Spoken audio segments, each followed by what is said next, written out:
I'm Jessica Black, your reigning Miss United States. I'm very excited to be here and to introduce you to Dreamhouse. I'm here with Dreamhouse's COO, Miss Kim Marks, and we're going to go inside. Let's check it out. All right, we're inside, and I am excited to be here with Francois. He is the reason that Dreamhouse is needed, and we need your donations. I'm also here with the CEO and founder, Miss Laura Moore, and Laura's going to tell you a little bit more about Dreamhouse and what they do here. Sure. These children, like Francois, are a product of our wonderful medical technology that has saved their lives.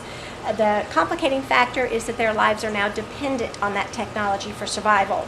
Unfortunately, this elevates the level of their care, sometimes so much so that their families and communities have difficulty or unwilling to take care of them. So we are beginning to see an increasing number of these children who are being abandoned by their families and left to live in hospitals and even nursing homes for not just weeks but months and years. It is my belief that these children belong with families, in homes, in communities. So Dreamhouse is all about providing the wraparound resources that families need for training, education, home modification, even other community resources that are needed to support their safe and effective care at home so that children like Francois and so many others can have that quality of life that they deserve. So what we need is help. The resources that we provide are not funded by any government program, state program, or insurance company. We have to raise 100% of the dollars to support these wraparound services for these families. And so we are really looking for a partner, someone who believes, like we do, that these children belong at home with families rather than being institutionalized or living in hospitals for the rest of their life. What we do in this house is we not only teach the families, but we teach the children what it means to live at home. So, and if it's a little baby, then they're getting used to a routine. Routine is so critical for kids. And in the hospital, they're being interrupted every 2 hours and whatnot. So here we try to give them a routine and we try to protect them. Or if the children have some type of respiratory issues that limit their ability to be outside, we've got the TV, lots of videos. We also have a library over here. And we've been very fortunate that we've had so many donations. We've got toys for kids of all ages. We do accept birth through 21 years old. Okay. We've got a little reading nook over here. If someone just needs some quiet or cuddle time, we can come over here and sit down and actually read a book and be quiet. We've got these heavy curtains, so children who are with us for a short time but need to go to school, they can actually come in here and do their homework. Or we have a homebound instructor who might come in and teach them. For example, we had a young man here about a year ago. He had surgery and he came to us for post-surgery because he needed to be in a handicap-accessible home. His homebound teacher came and he was supposed to be here for 90 days and he recovered so fast he went home after 45 days. Oh, wow. Yeah, so he only missed 2 weeks of school and it was truly awesome for him because it happened over the holiday. His mother had called 100 other agencies trying to find temporary housing, transition housing for him, and we were the only ones that responded. Wow, so that was great. That was pretty amazing. We had a little girl here for respite last week, and she sat in front of this mirror and talked to herself, and it was like she had a playmate. Yeah. She would sit in front of the mirror, and she would just literally play and talk to herself. It was absolutely incredible. I bet. So, and we had a family tour, husband and wife, an older couple, and they made the decision to purchase naming rights for our dining area, and they got to meet her, and she was very shy at first, and she'd been talking and squealing and just everything 10 minutes before they arrived, and she was very shy and she wouldn't say anything to them. We did the tour downstairs, and all of a sudden we hear all this banging and beating on the floor, and I said, that's just Zaria. She's crawling across the floor. Yeah. She would crawl, she would scoot and hit her feet, scoot and hit her feet. So by the time we came upstairs, she got over her shyness and she'd be nice with them, and it was pretty cute. That's awesome. Yeah. It's nice. It's much bigger than it looks from the outside. Right. And Yeah, this room it's a great facility. is very unique because we heard anything. They can put stickers around. We've got musical instruments. We do arts and crafts projects. Everything that just needs for children to be able to experience what it's like to be a kid.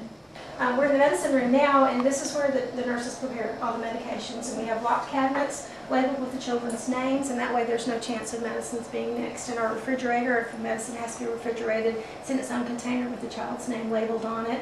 We've got the nurses station where they do all the charting. So we have to keep, just like a hospital, keep very detailed documents, both digital and a hard copy, so we can pull information at the moment, information about a particular child. So we have a dumbwaiter over here that allows us to bring soiled laundry from downstairs and vice versa, clean laundry down.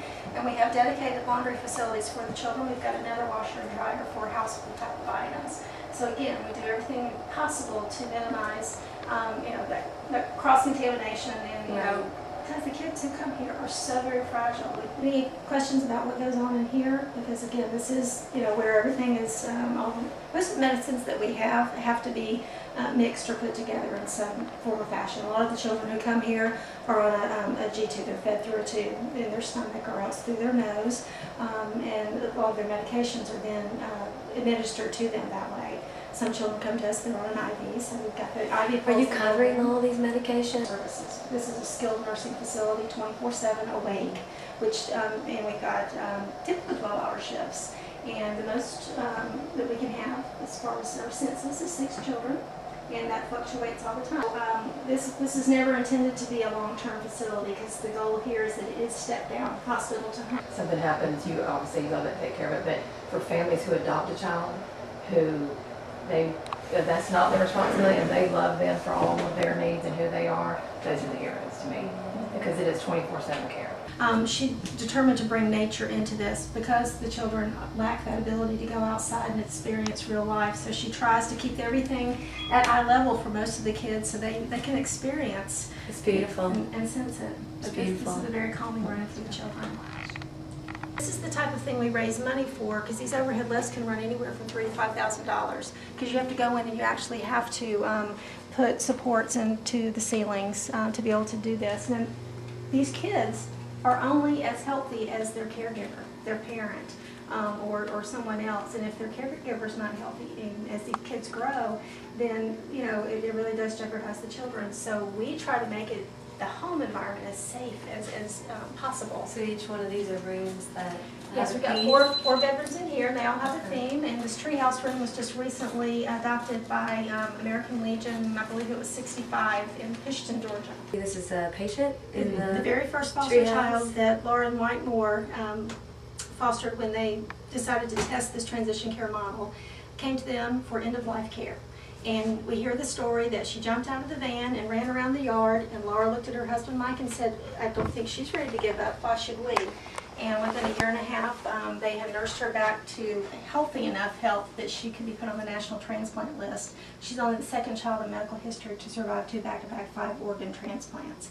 She just celebrated her 13th birthday. Oh my gosh, that's amazing. And she's a brilliant child, just very cool. But this was her bedroom when she lived here before becoming adopted. We attach slings here, and so we can safely move a child from a wheelchair or a stroller if they're a little bit heavy into the crib or into the bed. And then this actually can be detached, and we can move it into the bathroom or to any of the other lifts. But again, this is to preserve the backs of the caregivers, but also make sure the child is safe during that transport.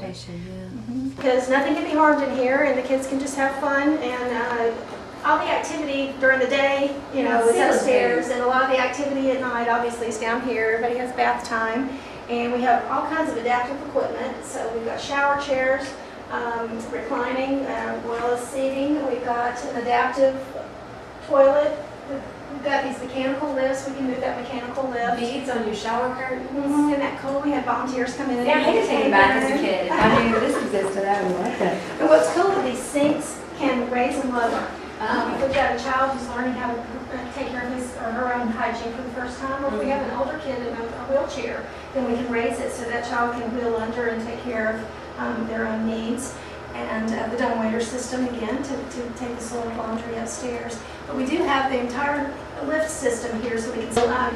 We typically have a lot of projects where we can have different volunteer groups come in and do things. It's not always about working with the kids. It might be about helping upgrade the physical plant. It could be working an event. It could be doing a diaper drive or a gift card drive. But there's straight this. They don't have to necessarily come and volunteer with a child. Absolutely. They can volunteer to the house or volunteer service. Tour with our children here. Of course. The same screening process as our employees. So this is truly a magical place. And all these little stickers you see on the walls, again, so many kids have no control over anything that happens to them. So when they come to Dreamhouse, we They like can to put the give them stickers. little bits Wow. of independence and control. So every bedroom has the stickers, they move, and we can do something for them. That was off. And No, that it's was that fun, but these went up and down too, to help them. That's awesome. Laurie, a lot of people would look at what you do here at Dreamhouse and say it's nothing simply more than a miracle and you guys are heroes. What do you say to that? I say it's not the staff or any of the workers here that are heroes, but it's the families that adopt these medically fragile children. They take them in, they love them for the needs they have and care for them 24/7.